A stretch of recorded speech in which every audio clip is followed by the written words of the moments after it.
Next, it is my great pleasure to introduce my good friend Josh Williams, who is the author of this report along with his team. He's the founder and president of BW Research. He manages the firm's California office and has worked in applied research for over 20 years as an analyst, project manager, and research director.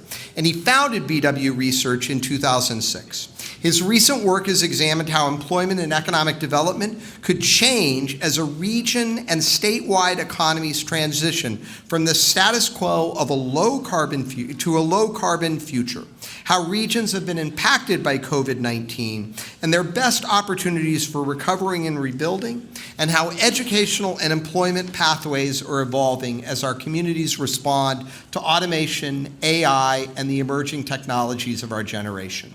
He received his BA from George Washington in International Economics and his MA from Cal State Long Beach in Economics. When he's not actively involved in research, he's coaching rugby or spending time with his family. He tries to spend more time in the oceans or the mountains, and he is a proud father of a California Bear rugby player. Go Bears. Please join me in welcoming Josh to the stage, and as you have questions, put them on the note card at your table. We'll be by to pick them up for the Q&A at the end of the presentation. Josh Williams.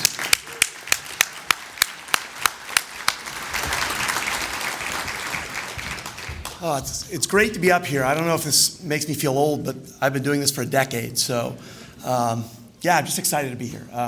I'm gonna do a few things today. First, I gotta find a clicker because I cannot communicate without that. Is this it? That's it? Okay, great. Yes, thank you. Okay, all right, great. I want to do three things. So I am going to test you at the end of this on the NCI 2023, so hope you're reading, paying attention. I want to do some highlights, though. I want to go over some of what I think are some of the key highlights that we think are relevant. But I want to spend most of my time today, I want to talk about some of the kind of the opportunities and challenges that I see for North County. And I really think if there's a kind of a one-word description of this year, I think it's transitions. I think things are changing, and they're both good and bad, but I think one of the things I'm going to challenge all of you today, and I really feel like this is the movers and shakers in North County. So I'm going to challenge you with things that we can do as a region, but I'm also challenging you things that I think we as a country need to do. I think one of the things that the data shows is North County and San Diego County are dealing with things that are kind of ahead of what the country is going to be dealing with. Whether we're talking about immigration, whether we're talking about decarbonization, whether we're talking about artificial intelligence, all of those things are things that matter. And I think Charles pointed out something he said that I really liked. He said, the country's probably facing a tight labor market. North County is facing a tight labor market, and it's impacting a lot of our data, and we're starting to see that. So lastly, I want to end with what I think are kind of the three kind of key questions that I really want us as a region to grapple with. And these are the things I think that are really going to have an impact on economic vitality, economic opportunity, and really ultimately quality of life. I think those are the three kind of metrics that I like to use as we think about kind of how we have a positive impact on our region. So with that, I apologize. I've already been told I'm going to try to talk quietly, but it'll go faster. It's going to happen. So feel free to say slow down, and that'll be a good hint for me. Okay, real quick, when we talk about North County, we're talking about kind of at the southern border, we're talking about the 56, kind of out the east all the way out to Borrego, and the north, Camp Pendleton. We break the North County into kind of these four quadrants, but that's when I talk about North County. It represents about a third of San Diego County's population and about 40% of kind of the economic activity in the county as well. So we would be larger, just North County would be larger than 8 states in the country. So I think we deserve our own senator, to be perfectly honest, but we can talk about that later. Okay, so this is the first slide. I think it's a reality that we're seeing throughout California. I'm doing this type of research in kind of coastal communities across the West Coast. And really one of the things we saw from the pandemic is coastal, more expensive, higher cost housing communities saw a decline in their population, and we're seeing that in North County. I think one of the underlying themes in this is The pandemic had an impact on where we live and where we work, and remote work is having a significant impact on our data, specifically as we look at North County. There are people that were living in North County, and a lot of them were renting, and they figured out in the pandemic that they could work remotely, and they went and bought a house. And they went and bought a house either east, maybe in Riverside, or maybe in Texas, or maybe outside of the state. But we saw a lot of that. We saw that North County become what we call net exporter of talent. This is another important theme, and I think, I'm not going to go over specifically, but one of the challenges, so this is the kind of the population change, or demographic profile. And I think Charles talked about labor force participation rates. Those are really interesting to me because they impact a lot of our kind of economic opportunity, and it also reflects the tightest labor market. North County has kind of always been seen as kind of a middle class, kind of suburban family kind of community. Over the last 5 or 6 years, if trends continue, it is becoming a little bit more of a retirement community. And there's a reason for that. That the housing, is people typically own their housing that are retiring here. But it does have an impact on our ability to find workers. And that working age population is becoming a smaller portion of the total population. And that's a challenge for economic vitality and finding the workers and the talent that we need. This is a chart that used to be, I used to talk about it a lot, and this is what it's looking at. It's looking at the number of workers that live here and work and the number of jobs in our region, right? And so, over time, we saw that North County's always been what we call a net exporter of talent, meaning it has more workers that live here than work here, particularly at the higher end positions, particularly in the professional positions. We'd had a lot of people that live in North County but work in, just south in Sereno Valley, or just south, or even, going up in Orange County. Now, I think I've got to figure out a new way to look at this, because I think with remote work, I think it doesn't mean as much as it used to. I think there are professionals that live here that are working remotely. We have a friend that we, always back to rugby, one of my rugby moms, I coach 2 of her kids. She works in Boston, she works in Austin, she's all over, and it's remote work. And I found out she's actually designated as working in downtown San Diego, so she's not a North County worker, but all her money, all of her, kind of her livelihood is really, really in the region. So kind of classifying where people work and live, it's changing, right? Particularly of that percentage of, 40, 50, 60% of our work is happening at home, particularly in certain industries. Now, it's not in all industries, and we'll talk about kind of that industry bifurcation. But we are still a net exporter. You can see, though, at the other end, some of the lower paying occupations, we're importing talent, which is not surprising given kind of the cost of living in the region. Now, this is interesting. So what happened in 2022? We see a little bit of a downturn in employment, but I will tell you, again, this is employment in North County. But if you look underneath, you see these unemployment rates. I think Del Mar's unemployment rate is below 2%, right? And so we talked a little about the natural rate of unemployment. And yeah, is it 5%, is it 4%? As economists, we can argue about that. But the reality is in North County, we do not have enough workers. Talk to any employer, including myself, finding qualified talent right now is a challenge, right? And I will say we have some remote work in our office, but we like analysts that come and work in our offices. We do a lot of hands-on stuff, so it's hard to find kind of the workers that I need. And North County's employers, whether we're talking about healthcare, whether we're talking about biotech, whether we're talking about defense and aerospace, they're all having a challenge finding workers. And some of them are not growing because they're pushing work remotely, and they're finding workers outside the region. They're growing outside the area. The last year, so in this data, a lot of the data that I'm looking at either goes to, for the demographic data, largely it's about a year and a half behind, so it goes to 2021. For the economic data, it largely goes through 2022. And these are the industries that will really continue to grow in 2022. We saw a big recovery in tourism, but we also saw, professional business services and biotech. The growth in professional business services, I think, is important because it tends to be an indicator of additional business activity. And while there may be a slowdown nationally, I would not expect to see that in North County. Our labor market is too strong. Workers are still looking for too many workers, that even if we see a downturn, I expect us for the next 12 months to see, additional hiring.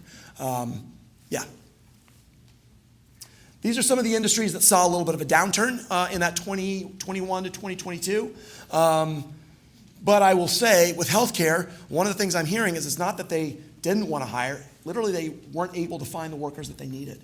And so I don't expect this to be, industries that are not going to be growing, or at least seeing this trend in the upcoming year. Okay.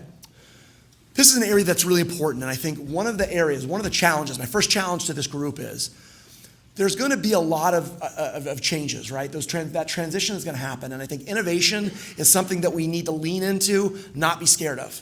And I'm going to talk about artificial intelligence, and I'm going to talk about some issues with supply chains and decarbonized economy, but I think one of the things that we've seen is, over the last 3 or 4 years, an increase in innovation funding in North County, and it's really translated into really increased patents. The only county, or the only area that has a higher concentration of individuals that live here that are creating patents is Santa Clara County, right? So North County is quickly becoming kind of a hotbed for kind of patents and innovation activity. And we're seeing that in kind of the growth in machine learning and artificial intelligence and in genomics and some of these really cool industries that are coming out of Sereno Valley, that are coming out of, kind of Carlsbad and San Marcos. And there's a lot of kind of interesting activity going on, and we really need to lean into that and see how we can support that.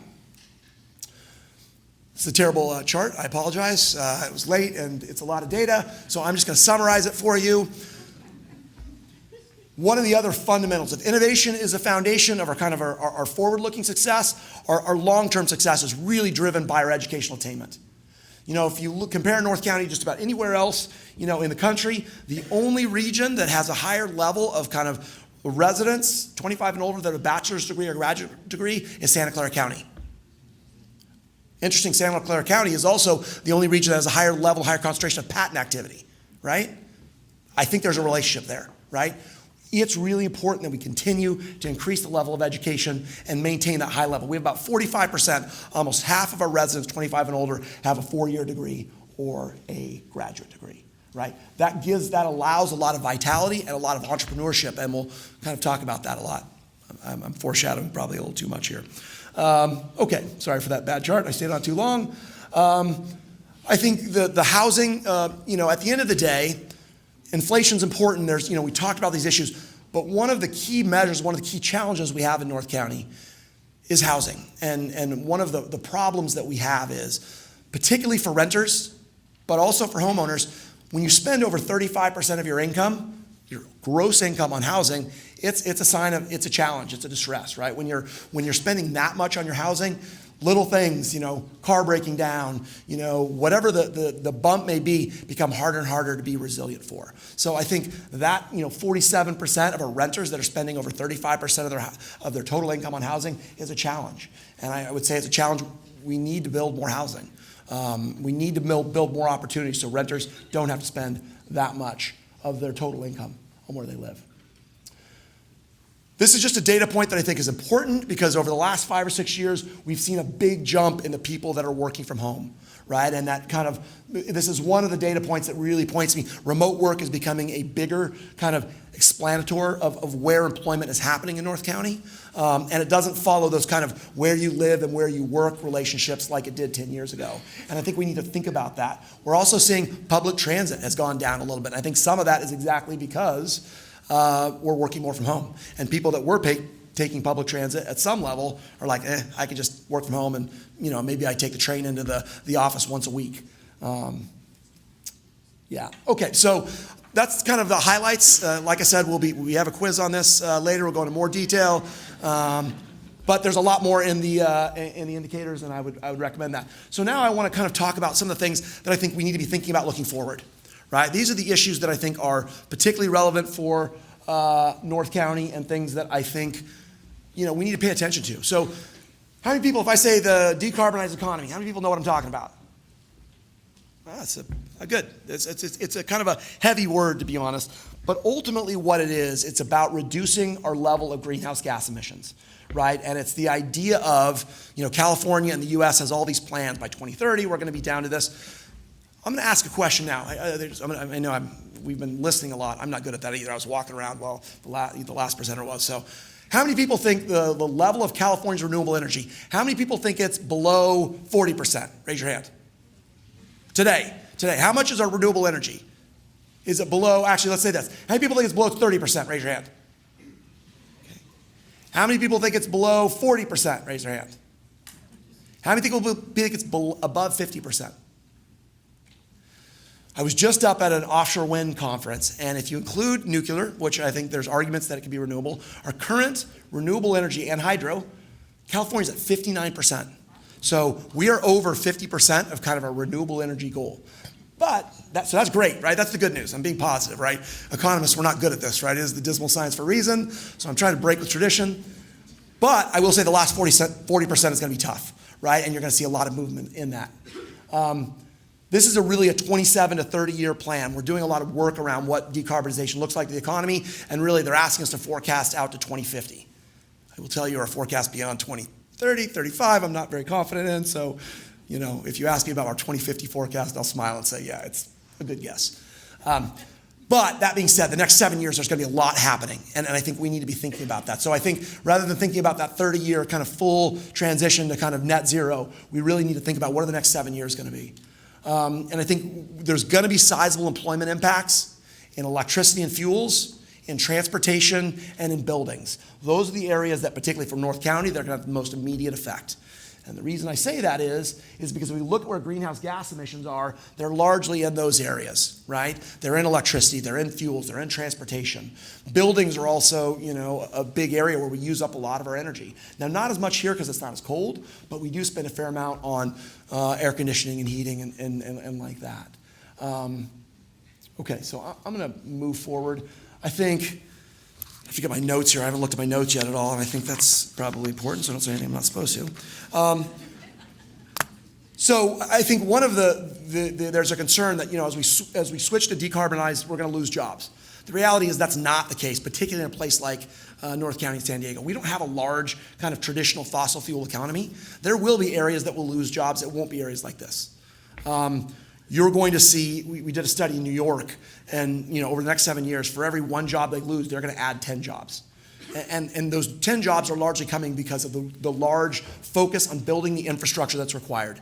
It's building charging stations. It's changing out energy efficiency in homes. It's building the grid, transmission grid that we desperately need to connect things like offshore wind and hydrogen and these new concentrated solar projects. So there's going to be a big focus, and a lot of those jobs are going to be in building and construction. Now, the irony is we're talking about kind of remote work, and we're talking about kind of high technology work. A lot of the jobs that are going to be driving this decarbonization are going to be design work, architects, engineers, but it's going to be a lot of construction, and it's going to be a lot of building stuff, right, which can't be we can maybe bring people out from maybe Riverside or outside there, but at some level, we need to find the workforce here to build all those different kind of new infrastructure that's needed to make that transition.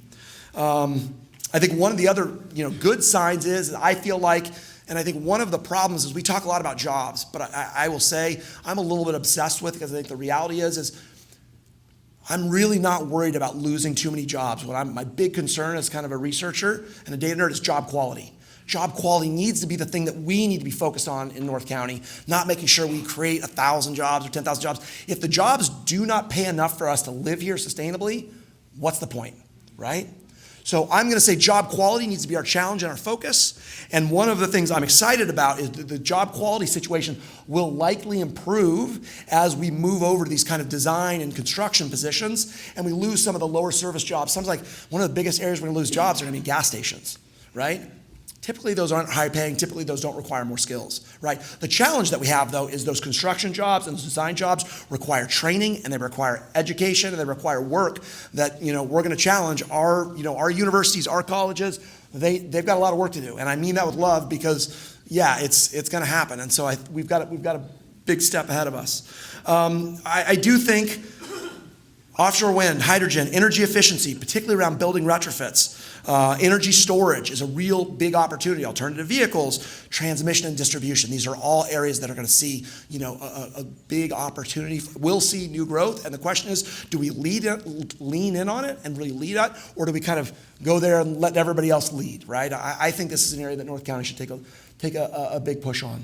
These are some of the technologies that North County already has, establishing some important leaders and some important businesses.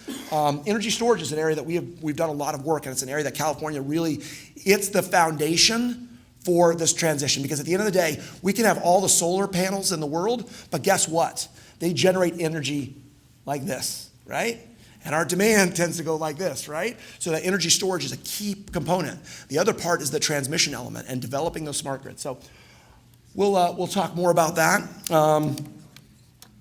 Okay, so here's the final kind of question. I think the things that we need to figure out, right, for North County. What are the infrastructure investments that we really want to focus on and that we're going to commit to over the next 10 years? And when I say commit to, this is happening at the state level, it's happening at the national level, but our voice needs to be part of it, right? And all of you, I would advocate for how do we kind of set the table for the infrastructure investments we need to make in alternative vehicles, in energy efficiency, in these new renewable energies. The other thing I think we need to do is how do we support the businesses that are already here? And the footprint of firms that are already actively involved in decarbonization is much larger than you think in North County. And they're doing important work and it's only growing. And then lastly, I would say that skilled workforce is something that's we're not thinking about enough because, like I said, in the next 7 years, you're going to see a big jump. By 2030, they want that number that's currently 59% of renewable and hydro and nuclear. They want it to get up to about 65, 70, and I think the 2030, Sarah, I think it's supposed to be 75%, 80%. What is it, Julian? Sorry, my team's smarter than I am. That's why I'm looking at them for the number. Doesn't matter. It's a big jump, right? In the next 7 years, big jump. Yeah, that's what happens when we do. Okay, so I've talked about. I'd love to go back to that, but I think let's talk a little about artificial intelligence, right? And this is the question I get asked a lot of questions about. And I will say, BW is working on a white paper to really look at how artificial intelligence is going to have an impact on the world of work. But I think everybody needs to, the idea that artificial intelligence is going to take our jobs away, it's kind of ridiculous, right? And I'm old enough now, and I can say this, I'm old enough now that we've heard about how robots were going to take our jobs, and software was going to take our jobs, and now AI is going to take our jobs.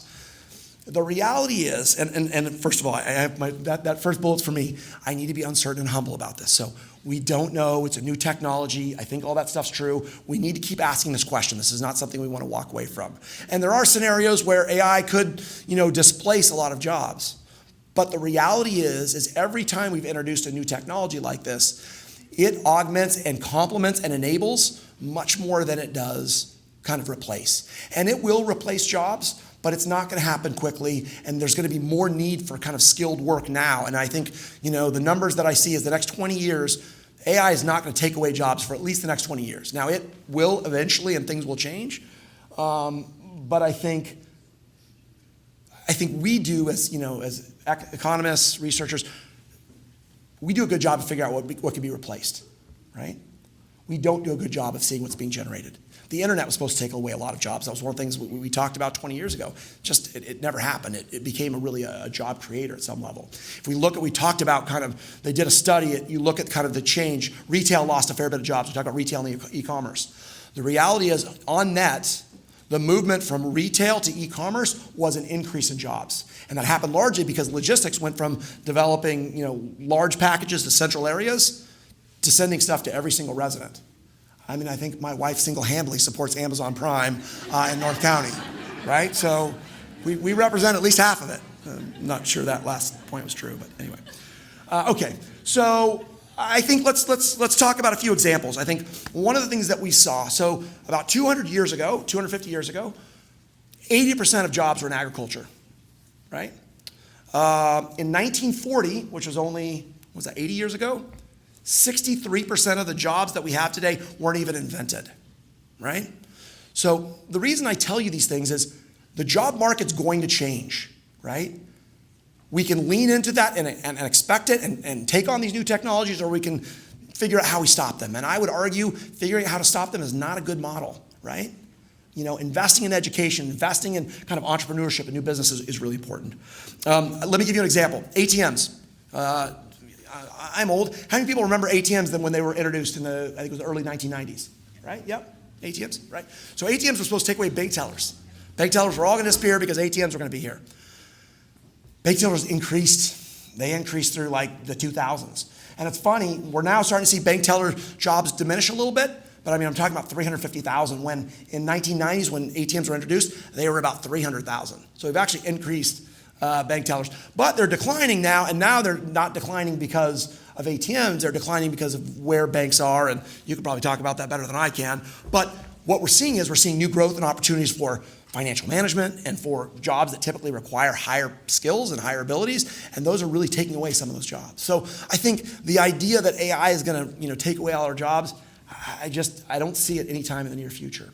I do think, though, and this is what the real challenge isn't if we're taking away our jobs, it's are we replacing jobs with high enough job quality, with high enough pay, with high enough skill, with high enough opportunity, for the future. So job quality, I think, is the right question. Job quantity probably isn't, at least not anywhere that I can see facing 3% unemployment in North County, right? That's just not the problem we have, and I don't see it happening anytime in the near future. Okay, so I've talked a lot about kind of artificial intelligence, and I didn't mean to, but I keep getting these questions that if you don't talk about it, then you're skipping a big issue. So let's talk about what artificial intelligence means in North County. North County really is a hub of North County and really San Diego, right? There's a lot of work going on in La Jolla and Serena Valley, kind of just to the south of North County. And AI and ML, so anybody with ML, that we have to have our acronyms, right? Artificial intelligence and machine learning, and a lot of them kind of, they go together. And there's companies in North County that are doing a lot of work around supply. AI is doing supply chain management, AI is doing healthcare services, and cybersecurity has been really kind of a key part of the development. Part of the reason that AI has really kind of grown in North County is because of its roots and its connection to cybersecurity. And SPAY-WAR and all of the different activity in the defense industry. And again, this is another one where we can see a lot of innovation coming out of the defense industry. And San Diego and North County's connection to the defense industry has definitely tied a lot of that talent, is definitely leading this new technology and this new industry that's emerging. As we think about why, we did a survey with San Diego Regional EDC on looking at the firms that are connected to AI and ML. And there were a few things that really came out of why businesses, AI businesses and ML businesses are in North County and San Diego. It's because of the talent, and a lot of the talent that came out of UCSD, but even some of the international talent that was here. And I'm going to say a word that I'm sure is going to annoy people, but that ability to bring international talent and immigration was a key part of this, and it's something that we need to think about when we get more restrictive in some of our immigration policies. Quality of life. I think at the end of the day, if we go away from quality of life, people come and work here because they want to live here, right? And we shouldn't lose point of that fact. But actually, our diverse industry mix, particularly in defense and cybersecurity, were an important part of kind of the growth of that AI and ML industry. I think two of the things that we need to think about doing moving forward is, again, we need to be able to attract that top-notch talent wherever it comes from. AI is very concentrated in certain areas, right? And getting those people that can help grow and develop new businesses is really important. And then I think we need to kind of expand our educational pipeline and working with the universities and the colleges to develop more technicians and individuals that can support this work is something that we need to look at, even though it is emerging and moving and changing and challenging. We need to lean into it. Okay, so let me talk a little bit about supply chains. And I think supply chains are important for North County for several reasons. I'll talk about why, but I think we know why supply chains have kind of been challenged, right? The pandemic was the first one. Ukraine war was the second one, but kind of the decoupling of the global economy. And what do I mean by that? I'm talking about a few things. I'm talking about some of the challenges to free trade, but I'm really talking about China, right? And some of the challenges with our trading, with trading in Asia. And that is a challenge. There is no precedent in recent history for the supply chain disruptions that currently afflict the global economy. That was the Federal Bank of Richmond put that out near the end of 2022. And there are some things, I think, Charles talked a little bit about this, that it's getting better. But I think one of the reasons this supply chain is particularly important for North County is one of the things that I'm always surprised by. North County, how many people know this? North County is a manufacturing hub, right? It is a manufacturing hub. And it's not because we're building the widgets here. It's because they're all designed and managed out of here, right? North County has 50% higher manufacturing than San Diego County as a whole, than California as a whole. In these specific industries, I had it and I just lost it. Yes, in aerospace and aircraft manufacturing, and communications and broadcasting equipment, and electromedical device, you can read them all, but those are all 4 to 5 times the national averages. These are all industries with very connected, complicated supply chains, right? this impact and SLIPE is impacting them a lot, and these represent a large portion, not only of our employment, but a lot of kind of the multiplicative employment, meaning in these industries, they generate jobs that support them, whether it's doctors and, all the people that use those industries, because their average wages are over $120,000 a year, so these are high-paying jobs, and they have a big impact on our economy. And part of the reason I'm focusing on supply chains is because these are the North County businesses that depend on these supply chains. So what are the things that we need to do to kind of maybe help and support them? These are some of the things that we need to think about. Identifying, catalog, and analyzing the most relevant supply chains in North County. We on the previous slide, I think I can go back, but I'm scared to. Those industries really represent kind of our sweet spots, right? And helping them connect to supply chains within California, within the Western United States would be a value. Even in Mexico, right? There's value in that. But I would also say partnering with neighboring regions is something that's going on in neighboring regions. California now is the 4th largest economy in the world if it was on its own, right? If you could just connect California better with the supply chain opportunities, that's a real opportunity. And I think there's a lot right now. This is a big push. So there is federal resources, whether we're talking about the CHIPS Act or the Inflation Reduction Act, where you could really support the growth of the supply chain, using federal subsidies. And it's really about making businesses aware and connecting the dots within, kind of regional and statewide networks. Okay, so last kind of challenge before I get to our 3 underlying questions. This is an area we kind of touched on last year, and I think one of the challenges with data is when we look at averages, North County it's educated, it's affluent, it's, if you look at it on most kind of overall kind of median or average, metrics, it's doing very well. The problem is those averages and those medians are hiding some real economic distress in our region, in our communities. And so what we did is we said, okay, these are the kind of the 6 different metrics of economic distress, whether it's high poverty, and again, poverty is not a great indicator because it doesn't factor into account the high cost of living. So if you're living in poverty in North County with our cost of living, you're really living in poverty, right? It is considerably more challenging here being in poverty than in Missouri or in Alabama or someplace like that where housing is a third the cost that it is here, right? But we have all these other ones: residents without health insurance, higher unemployment, lower, median annual household income, high residents that are paying a lot of their, gross income on housing. Anyway, of these economic distress metrics, we looked at the zip codes that are impacted by those. And you can see we've identified 10 zip codes throughout North County, and they're spread kind of all throughout North County.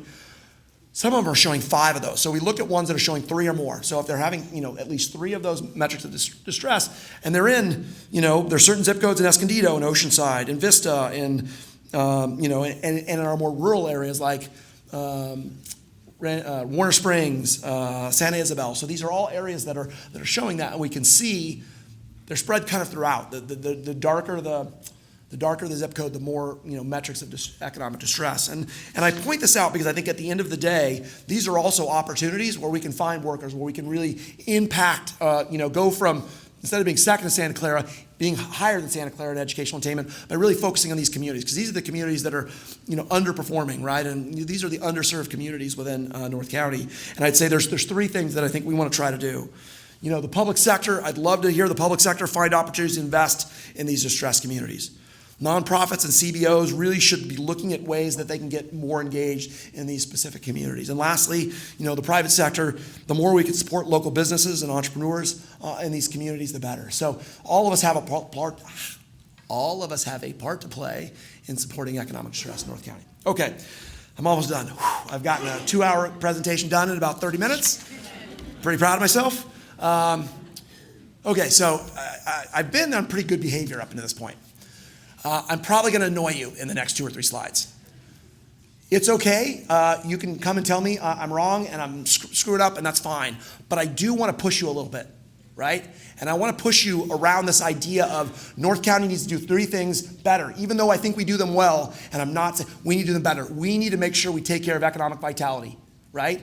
If we don't have the economy to produce revenue, we're not a successful community.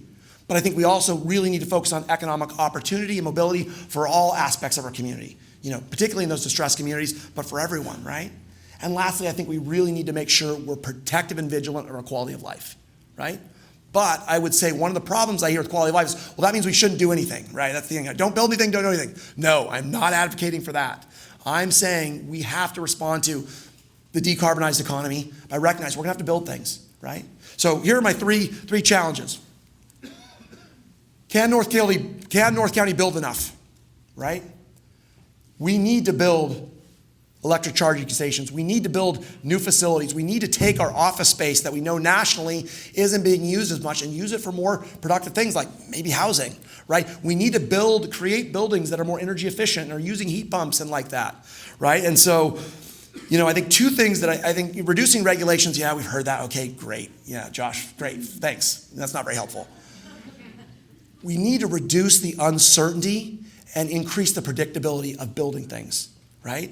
This ability to have every small vocal minority stand up and say, we're not going to build this. It's not good, right? We need to reduce the uncertainty associated with building and increase the predictability. So businesses and the private sector and, maybe with some, public sector support can do things and with a level of predictability and certainty that's important. I will say this too, as researchers, we've screwed up. So I'm going to say I screwed up because we do a great job of assessing the costs of building anything, but we've done a piss poor job of looking at the costs of not building. What is the cost of not building that multifamily unit that would lower, housing costs? We haven't looked at the cost of not building that infrastructure that would create, another university or Cal State to expand and serve more students. There are costs with not doing things, and we haven't really started to quantify that. And so I'm challenging myself and my researchers and all the nerds out there. Let's look at the cost of not building. Right? I'm a nerd, so it's okay. I can talk about nerds, I just think that's something that we need to look at, and we need to reduce the uncertainty. We need to be able to build things because I think that's important. I don't think it's important. It's critical if decarbonization is going to happen, if we're going to support artificial intelligence, if we're going to educate the students of the next generation, all that needs to happen. Can North County find enough workers, right? Right now, there's 1.7 job openings for every job seeker, for every one job seeker. And that doesn't even talk about the disconnect in some of the specific jobs. That's kind of an aggregate measure. It's not the specific needs. One of the challenges, I'm going to say this, this year, we had the highest level of businesses that apply for H-1B visas. Everybody know what an H-1B visa is? Okay. So H-1B visas are important, and this is something near and dear to my heart, and I'll disclose, we were one of those companies. I have smart young people that went and got a master's and, are educated in the U.S., and they're telling them to go back to your country when they can work here and support my businesses. So about 500,000 businesses in the U.S. looked for an H-1B visa in earlier 2023. You know what percentage were given an H-1B? And it's a random lottery too, so it's kind of stupid. There's no, I'll rant about that later on over beer. But anyway, how many people think the number of people that got an H-1B visa was above 50%? Yeah, you can tell by my grumpiness that it's not going to be that, right? How many people think it was above 20%? No. How many people think it was below 20%? Yeah, it was about 15%, right? 16%, right? That means like 1 in every 7. And this is the thing that annoys me. There are businesses out there that are sponsoring workers. As a business, we don't like to sponsor anything. We don't like to spend money. We don't like to deal with this, but it's important to us, right? And so we spent money, yet we were only able to serve about 1 in 7, right? Right? These are people that are largely educated. They have at least 4-year degrees, a lot of masters, a lot of PhDs, and we're not letting them stay here for whatever reason, right? We need to figure that out. We need to find the workers. We also need to support our pipelines. We need to make sure that we're training and educating the next generation of workers. One thing I will say I didn't do, and I will talk about this because my educators out there. So my wife was a school board member. My sister is a principal. My dad and mom are both teachers. So love the educators out there. 3 things that I think we need to do to make sure we're preparing the workers. We need to make sure students learn how to learn, right? That's really important. The one thing I know is that with artificial intelligence, the ability to read and write and think. Oh, I heard somebody the other day, I thought I was going to lose my last 3 hairs on my head. Oh, artificial intelligence means we don't need to learn as much. We don't need to think as much. It's absolutely the opposite. It is to be kind of the disconnect between and the payout on a 4-year degree is only going to get higher, right? So the ability to learn how to learn is very important, right? And it couldn't be more important. And when we start saying that, I think it's off, right? I think the other thing that we need to do is we need to teach our students, they need to learn how to connect. And they need to learn how to connect with diverse audiences, right? They need to learn how to talk, to write, and to think so it connects to a broader audience. And I think lastly, we need to learn how to initiate and risk take and take chances, right? I think one of the things that we've gotten away from is this ability to initiate. And one of the measures that we need to do is how many entrepreneurs are we creating? And so that gets to my last question. If we need to find enough workers, we need to make sure that we're supporting and growing entrepreneurs and emerging businesses, right? If 60% of the jobs that are here today weren't here 80 years ago, that's gonna go faster, meaning the rate of change is going to increase. We need to recognize that we can't try to stop it, we need to lead into it. We need to prepare the next generation. We need to also recognize that we need to support new businesses, we need to support entrepreneurs. That's an important part of the kind of the innovation ecosystem that North County, if it wants to kind of maintain its quality of life and improve it, that's where we lean into, right? And again, I am not saying that we get rid of quality of life. In fact, I think we have to support it in every way we can. So again, it's finding that balance. But I think most of the time, the things that we're going to build are going to improve our quality of life.